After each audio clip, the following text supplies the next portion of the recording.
साथियों, सबसे पहले तो आज मैं बात करना चाहता हूं चकोरी किसानों से। जिन किसान साथियों ने कॉफ़ी की खेती करी हुई है उनके लिए एक बड़ी निराशाजनक खबर ये है कि जैसे पहले लगभग 1 से 1.5 महीने पहले ये रोग आया था जिसमें कि चकोरी के फटने की समस्या बहुत बड़े स्तर पर देखने को मिली थी, उसी प्रकार से अब ये रोग दोबारा से आ रहा है।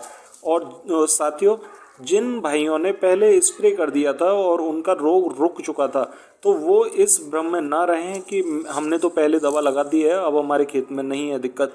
आप, मेरी रिक्वेस्ट है, आप अपने खेत में जाइए और लगभग 10 से 15 पौधे या 20 पौधे उखाड़ कर देखिए। अगर उनमें से 5 या 7 या 10 पौधों में ये रोग है तो आप बिल्कुल स्प्रे करें, क्योंकि यहाँ पर 20 से 25% उत्पादन आपका बिल्कुल ख़राब होने के कगार पर है। क्योंकि मैंने यहाँ पर इस खेत में लगभग 10 पौधे उखाड़ कर देखे थे। 10 पौधों में 9 पौधों में से फटने के सिम्टम्स यहाँ पर देखने को मिले हैं। और सिम्टम क्या, ये फट ही रहा है, पूरा पौधा ख़राब हो गया है।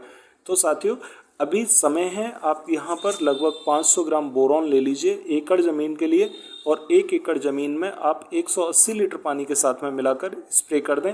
इससे आपके यहाँ ये समस्या देखने को नहीं मिलेगी और रोग रुक जाएगा। अगली बात यह है कि इसके साथ में बड़े स्तर पर फंगस देखने को मिल रही है। ये रेडनेस वाली जो फंगस है, इसके साथ आप देख सकते हैं।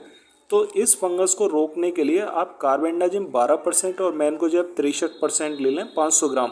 इस प्रकार से आप उस साल्ट को लगभग 180 लीटर पानी के साथ में मिलाकर एक बार फिर से स्प्रे कर दें। ये साल्ट हमारे इस फंगस को रोक देंगे और इससे हमें फ़ायदा ये होगा कि जैसे टेम्परेचर बढ़ने के साथ में फंगस आ जाती है खेत में और वहाँ उत्पादन हमारा सड़ के ख़राब हो जाता है। तो अगर आप कार्बेंडाजिम मैनकोजेब का स्प्रे कर देते हैं तो ये फंगस के कारण आपकी चकोरी यहाँ पर सड़ेगी नहीं। और जब उत्पादन, साथियों, इस बार टेम्परेचर ज़्यादा है, इसीलिए आप कैल्शियम का इस्तेमाल ना करें। कैल्शियम बहुत ज़्यादा चकोरी की खेती में अब ना लगाएं, और जो कुछ भी आप लगा चुके हैं वो बात अलग है, लेकिन अब फ़िलहाल में आप कैल्शियम ना लगाएं। कैल्शियम से गर्मी ज़्यादा होगी और चकोरी सड़ने के चांसेस ज़्यादा रहेंगे। इसीलिए आप यहाँ पर मात्र बोरॉन का स्प्रे कर देंगे, जो कि फटने से रोक देगी। और अगर फंगस है तो उसे रोकने के लिए आप कार्बेंडाजिम 12% और मैनकोजेब 63% का इस्तेमाल करें। और जिन किसान साथियों ने, जो साथी पत्ते नहीं तोड़वाते हैं, आप इसके अगर पत्ते निकलवा देते हैं नीचे से तो उससे कोई नुकसान नहीं है। उससे फ़ायदा ये होगा कि वो पत्ते पर असर ना आके सीधे चकोरी पर असर आएगा और फुलाव अच्छा देखने को मिलेगा। और पत्ते का क्या है, वो 8 दिन में, 8 से 10 दिन में पत्ता बराबर हो जाता है। जितना पत्ता पहले आप तोड़वाते हो उतना ही पत्ता उसका हो जाता है। आप यहाँ प्रैक्टिकल देखेंगे कि ये लगभग 8 दिन पहले पत्ते इसके टूटे थे और 8 दिन के अंदर इसमें इतने ही पत्ते लगभग तैयार हैं। तो कोई भी समस्या नहीं आती। आप पत्ते अगर तोड़वा देते हैं तो उससे चकोरी पर बिल्कुल फुलाव देखने को मिलता है और बिना किसी दूसरे हैवी साल्ट को लगाए देखने को मिलता है। तो आप यहाँ पत्ते तोड़वा के उसका लाभ उठा सकते हैं। दूसरी, मैं एक बात करना चाहता हूँ उन किसान साथियों से जिन्हें हार्वेस्टिंग को लेकर समस्याएं हैं। बहुत सारे किसान साथी कहते हैं कि हमें हार्वेस्टिंग को लेकर परेशानियां आती हैं और हम हार्वेस्टिंग में उतना खर्च कर देते हैं जितना कि पूरी फसल में नहीं खर्च हुआ होता है। तो साथियों, मैं कहना चाहता हूँ कि आप अपने खेत को टाइट सुखाएं ना। जब भी आपको हार्वेस्टिंग करनी है, आप उसमें लगभग 8 से 10 घंटे पहले या लास्ट 12 घंटे पहले पानी लगा दें। पानी लगा के आप पौधे के पत्तों को पकड़ के जैसे ही सीधा खींचते हैं वो आसानी से उखड़ जाता है, उसमें कोई समस्या नहीं आती। और आप इस प्रकार से उखाड़ के उसे खेत में ही छोड़ दें। खेत में अगर 2 से 3 घंटे की धूप लग जाती है तो मिट्टी जितनी भी चकोरी के ऊपर होती है वो झड़ जाती है, साफ़ हो जाती है, और आप उसे फिर किसी भी प्रकार से भर सकते हैं। तो इससे आपकी जितनी भी खुदाई होती है, खुदाई का पैसा बच जाता है। आप जो भी लेबर लगाएं वो सीधे उखाड़ने में लगाएं और पानी उसमें लगा दें। अगर फिर भी आपको समस्या आ रही है कि पानी लगाने के बाद भी वो मिट्टी को नहीं छोड़ रही है या मिट्टी में उखड़ने में दिक्कत आ रही है, तो आपको एक सीधा सा समाधान बताता हूँ कि आप यहाँ लगभग 1 एकड़ ज़मीन में 3 से 4 किलो बीघा के हिसाब का यूरिया बखेर दें पानी लगाने से पहले। और जब भी आप खेत की हार्वेस्टिंग करने वाले हों, उखड़वाने वाले हों, उससे 1 दिन पहले आप उसमें पानी लगा दें। जब यूरिया बखेर देंगे तो यूरिया मिट्टी को फुलाने का काम करेगा और बहुत आसानी से वो मिट्टी को छोड़ भी देगी और आसानी से आप उखाड़ पाएंगे।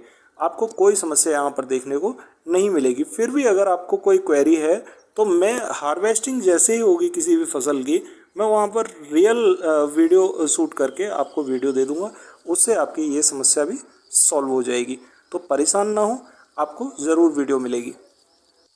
अगली बात मैं कहना चाहता हूँ उन किसान साथियों से जो अब भी बहुत सारी लागत लगाना चाहते हैं और वो लागत में कुछ भी लगाने के लिए तैयार हैं। तो साथियों, आप उत्पादन बढ़ाने के चक्कर में ऐसे साल्ट ना लगाएं जिनसे कि आपकी चकोरी खराब हो जाए। आप यहाँ पर 400 ग्राम, मात्र 400 ग्राम 0050 ले लें, जो कि पोटास है। और पोटास को आप यहाँ पर 1 एकड़ ज़मीन में 180 लीटर पानी के साथ में मिला के लगभग 8 से 10 दिन बाद जब टेम्परेचर और बढ़ जाए तो उस समय पर आप स्प्रे कर दें।